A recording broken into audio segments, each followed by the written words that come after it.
علیہ السلام نے ارشاد فرمایا، جس نے کسی شخص کی مصیبت کو دور کیا، کسی مومن کی تکلیف کو دور کیا، وہ بیماری تھی اس کے علاج میں مدد کی، اس نے کہیں جانا تھا سواری پہ بٹھا کے لے گیا، وہ بھوکا تھا اس کو کھانا کھلا دیا، اس کی جوان بچی تھی اور گھر کی دہلیز پہ بوڑھی ہو رہی تھی، اس نے شادی میں مدد دے دی، اس کی کوئی بھی تکلیف، کوئی بھی مصیبت جس میں وہ پھنسا تھا اس سے اسے نکالا۔ اللہ تعالیٰ اس کے لیے دنیا اور آخرت میں آسانیاں پیدا کرتا ہے۔ اگر آپ یہ چاہیں کہ میری زندگی سہل گزرے تو لوگوں کی زندگیوں کو سوکھا کر دو۔ بعض اوقات ہمارے رویوں سے لوگ اوکے ہوتے ہیں۔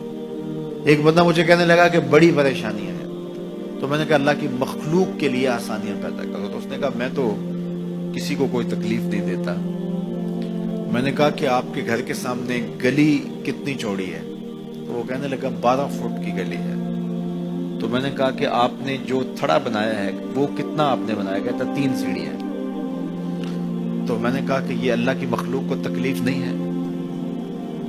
12 فٹ کی گلی ہے، لوگوں کی بیچاروں کی کبھی گاڑیاں بھی گزرتی ہیں، جنازے بھی گزرتے ہیں، اور تم نے 3 سیڑھیاں اس گلی کے اندر رکھی ہوئی ہیں اور تم سمجھتے ہو کہ میں کسی کو تکلیف نہیں دے رہا۔ تم لمحہ لمحہ اللہ کی مخلوق کو تکلیف دیتے ہو۔ میں گزرا ایک گلی سے تو اچانک لائٹ چلی گئی تو میرا گھٹنا زور سے ٹکرایا تو زخمی ہوا۔ کتنے دن زخمی نہیں، پرانی بات ہے۔ تو وہ کسی نے اپنے گھر کے سامنے 3 فٹ اونچا گٹر بنایا ہوا تھا۔ 8-10 فٹ گلی ہے اور 2 فٹ کا گٹر اونچا بنایا ہے، اور گلی سے ہم جا رہے ہیں تو گھٹنا لگا اور زخمی ہوا۔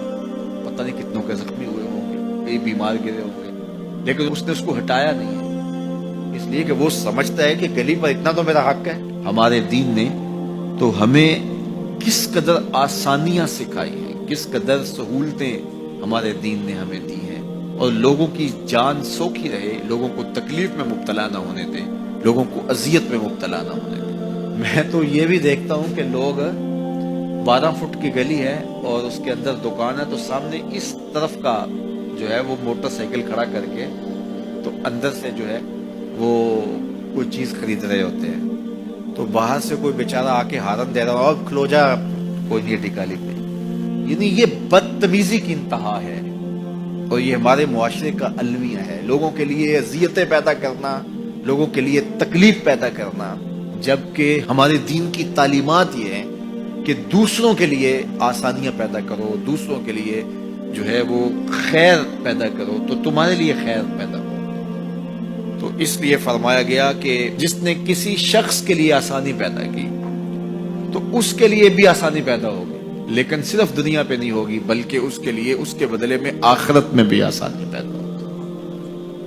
تو یہ اگر ہم مزاجی زندگی بنا لیں تو وقت نہیں لگتا کوئی اس پہ، تو اللہ تعالیٰ جل شانہ آسانیاں پیدا کر دیتا ہے۔ ویسے بھی آپ کسی کی دل جوئی کریں، کسی شخص کی مدد کریں، کسی کے لیے آسانی پیدا کریں محض اللہ کی رضا کے لیے، آپ کے اندر جو طمانینت اترے گی، جو ٹھنڈ پڑے گی، اس کا کوئی جواب ہی نہیں ہے۔